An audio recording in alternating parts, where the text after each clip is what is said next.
teman-teman, perkenalkan menjelaskan mengenai efek kesehatan keuangan dan karakteristik perusahaan pada pelaporan terpadu. Laporan terintegrasi hingga saat ini masih disusun secara sukarela, sehingga masih sangat sedikit perusahaan yang bersedia menerapkannya. Dengan menggunakan data sekunder yang diperoleh dari laporan keuangan tahunan dari 20 badan usaha milik negara atau BUMN tahun 2012 sampai 2018, penelitian ini bertujuan untuk memprediksi pengaruh indikator kesehatan, keuangan, dan karakteristik perusahaan terkait ukuran, umur, dan jenis perusahaan atau industri.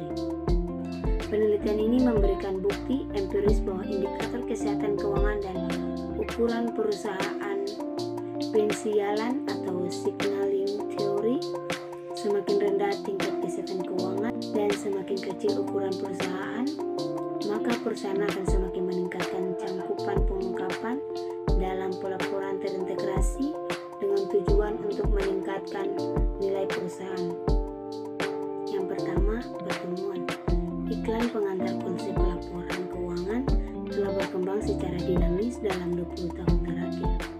Setiap pilar tersebut merupakan ukuran untuk menilai kebersihan perusahaan dengan 3 kriteria, yaitu ekonomi, lingkungan, dan sosial. Berdasarkan konsep triple bottom line, perusahaan harus lebih mengutamakan kepentingan stakeholder daripada pemegang saham. Dalam konteks ini, dijadikan reporting sebagai bentuk komitmen perusahaan terhadap pembangunan ekonomi yang berkelanjutan dengan memperhatikan tanggung jawab sosial perusahaan yang menitik beratkan pada keseimbangan aspek ekonomi, lingkungan, dan sosial. Di satu sisi, laporan tahunan yang merupakan bagian dari pelaporan keuangan yang hanya berfokus pada penyediaan informasi tentang angka dan indikator keuangan perusahaan. Lanjutan adalah laporan yang diumumkan kepada publik yang memuat kinerja ekonomi, keuangan, sosial, dan lingkungan suatu lembaga jasa keuangan atau LJK. Perusahaan publik dalam menjalankan bisnis yang berkelanjutan.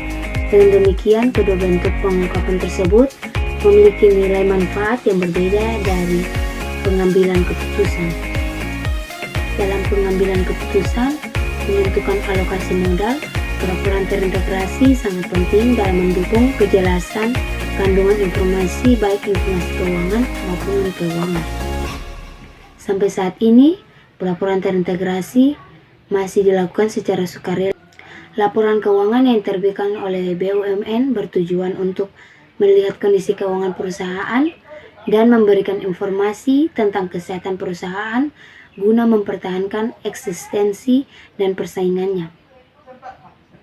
Pentingnya penilaian tingkat kesehatan BUMN juga tertuang dalam Keputusan Menteri Badan Usaha Milik Negara Nomor Kep 100/MBUMN/2002 tentang ketentuan dan cara penilaian tingkat kesehatan BUMN yang meliputi keuangan aspek operasional dan administrasi. Sebagian besar BUMN telah menerapkan pelaporan keberlanjutan dan diharapkan beralih ke pelaporan terintegrasi. Beberapa BUMN di Indonesia yang mudah mulai menerapkan pelaporan terintegrasi antara lain PT Timah, PT Telkom, dan PT Pertanian EP. Tidak hanya kesehatan keuangan yang dapat mempengaruhi luasnya pengungkapan pelaporan terintegrasi, tetapi karakteristik perusahaan tersebut. Dari ketiga ini, memprediksi pengaruh indikator kesehatan keuangan BUMN dan karakteristik perusahaan terkait ukuran, umur, dan jenis industri terhadap luas pengungkapan pelaporan terintegrasi BUMN. Yang kedua, pengembangan hipotesis kesehatan keuangan dan pengungkapan pelaporan terintegrasi mengungkapkan bahwa entitas dengan peluang pertumbuhan yang lebih tinggi cenderung mengungkapkan informasi yang lebih banyak daripada entitas dengan peluang pertumbuhan yang lebih rendah. Hal ini dikarenakan entitas dengan pertumbuhan yang lebih baik tentunya memiliki kinerja keuangan yang lebih baik pula. Selain itu, entitas ini juga akan membutuhkan sumber daya yang besar dalam waktu dekat, cenderung mengadopsi mekanisme tata kelola yang lebih baik melalui praktik pengungkapan yang lebih baik dan lebih transparan untuk melindungi investor melalui pengungkapan kinerja keuangan dan non-keuangan. Tata kelola yang baik dan perlindungan pemegang saham minoritas dapat menurunkan biaya modal sehingga investor cenderung membiayai jenis entitas ini. Dalam signal teori, perusahaan dengan kinerja yang baik dan mampu memberikan sinyal positif bagi investor. Oleh karena itu, kinerja perusahaan, khususnya kinerja keuangan, menjadi faktor penentu tingkat pengungkapan yang disajikan oleh perusahaan. Tingkat pengungkapan yang disajikan oleh sebuah perusahaan dengan kinerja keuangan yang baik tentunya akan mengungkapkan informasi yang lebih relevan, lebih berkualitas, dan lebih banyak dibandingkan perusahaan dengan kinerja keuangan yang buruk. Sesuai dengan teori keagenaan, manajemen sebagai agen dalam suatu perusahaan akan berusaha untuk meningkatkan kinerja. Mereka melakukan ini adalah dengan mengungkapkan informasi yang lebih rinci untuk mendapatkan kepercayaan dari investor. Selain itu, ketika kinerja keuangan perusahaan menjadi lebih baik dan menguntungkan, perusahaan akan menjadi sasaran pengawas publik sehingga diperlukan penerapan mekanisme tata kelola yang lebih baik.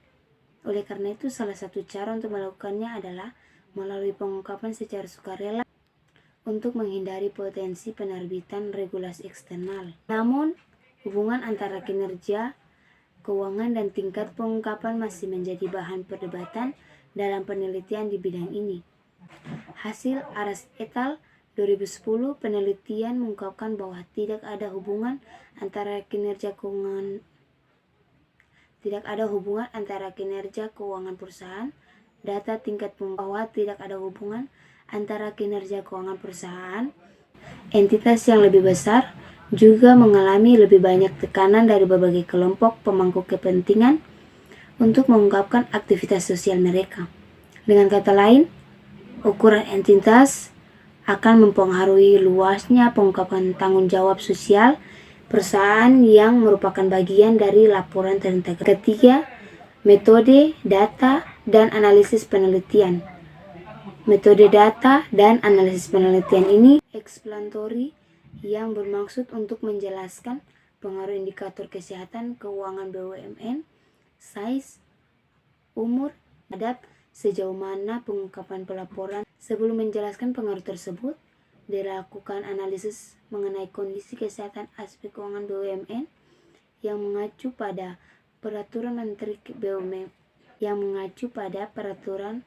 Menteri BUMN. Fokus penelitian ini adalah kinerja keuangan BUMN di Indonesia. Populasi penelitian adalah seluruh BUMN yang terdaftar di BI atau Bursa Efek. Metode pengambilan sampel yang digunakan adalah non-probability sampling dengan gadget sampling. Metode gadget sampling melibatkan pilihan dari subjek yang memiliki tempat paling menguntungkan atau posisi terbaik untuk memberikan informasi yang dibutuhkan. Ada dua kriteria yang digunakan dalam pemilihan sampel, yaitu yang pertama, BUMN yang terdaftar di BI pada periode 2012 sampai 2018. Dan yang kedua, BUMN yang laporan tersedia lengkap di database BI. Auditor independennya tersedia lengkap di database BI. Berdasarkan kriteria tersebut, maka jumlah sampel yang digunakan dalam penelitian ini adalah 20 BUMN dalam periode pengamatan. Keseluruhan pengamatan adalah 140.